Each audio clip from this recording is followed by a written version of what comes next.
নমস্কার, কেমন আছেন আপনারা? আমাদের ইচ্ছে উড়ানে আপনাদের স্বাগত। এখন ওই সকাল 6:45 মতো বাজে, কিন্তু এত কটকটে রোদ যেন মনে হচ্ছে দুপুর 12টা বাজে। সকালবেলা ঘুম থেকে উঠে টবগুলোর দিকে তাকিয়ে দেখি পুরো শুকিয়ে গেছে। তাই ভাবলাম একটু জল দিয়ে আসি। জল দিতে এসেই দেখুন কারা ঝুলছে। দেখি গাছে দুটো ঝিঙে হয়েছে, তাই একটু দাঁড়িয়ে দেখলাম। কেমন সুন্দর হাওয়ায় দুলছে দেখুন। যাই, আবার পড়তে চলে আসবে। পড়ানো হয়ে গেছে এবং মাহিও স্কুলে চলে গেছে। আজকে কটা ইলিশ মাছ ছিল আর অল্প কিছু সবজি ছিল। গত রবিবার বৃষ্টির জন্য বাজার করতে পারিনি। তো তার আগের সপ্তাহে যা ছিল সেগুলো দিয়ে মোটামুটি এই সপ্তাহটা চালাতে হচ্ছে।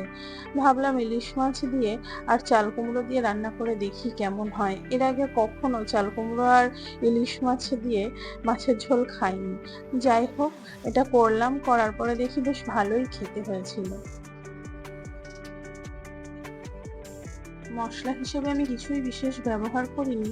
একটু শুকনো লঙ্কা আর জিরে ফোড়ন দিয়ে নিয়েছি, আর ওই একটু কাশ্মীরি লঙ্কার গুঁড়ো, হলুদ আর লবণ, ব্যাস। এটা দিয়েই কষিয়ে একটু জল দিয়ে রান্নাটা করে ফেলেছি। আসল ব্যাপারটা হলো ইলিশ মাছ এতটাই একটা সুস্বাদু মাছ যে ও যার সাথে যায় সেটাকেই অনবদ্য স্বাদের করে তোলে। আমি সেরকম একটা ভালো রান্না করতে পারি না। যাই হোক, আমার মায়ের হাতের রান্না ভীষণই সুন্দর। আর এদিকে আমি বসিয়ে দিয়েছি কাঁকরোল আর আলু ভাজা, আর তার সাথে একটু ডাল করে নিয়েছিলাম। আমার মা বেগুন দিয়ে ইলিশ মাছ দিয়ে একটা রান্না করে মাছের ঝোল, সেটা খেতে অনবদ্য। আর মায়ের হাতের ইলিশ ভাপা, সেটার স্বাদ অতুলনীয়।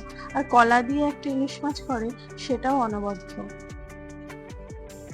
খুব তাড়াহুড়ো করে রান্না করছি, কারণ এখনই মাহিকে স্কুল থেকে আনতে যেতে হবে।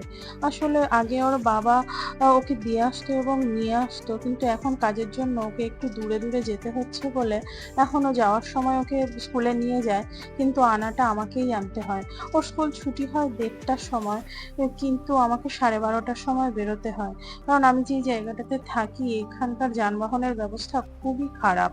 এখানকার বেশিরভাগ মানুষই বাইক বা সাইকেল ব্যবহার করে। তো আমি তো আর সাইকেল চালাতে পারি না।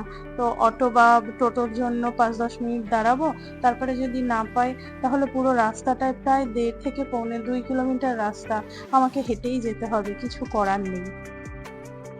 তবু ভালো কথা এটা যে আসার সময় কিছু না কিছু অটো বা টোটো পেয়ে যায়, তা না হলে মেয়েকে হাঁটিয়ে আনতে হতো, যেটা কিনা সম্ভব নয়। স্কুলের পাশেই বিভিন্ন জিনিসের দোকান আছে, যেমন আইসক্রিমের দোকান বা এমনি পেন পেন্সিল বই খাতা এইসবের দোকান। তো সেখান থেকে একটা বেলুন কিনে দিলাম।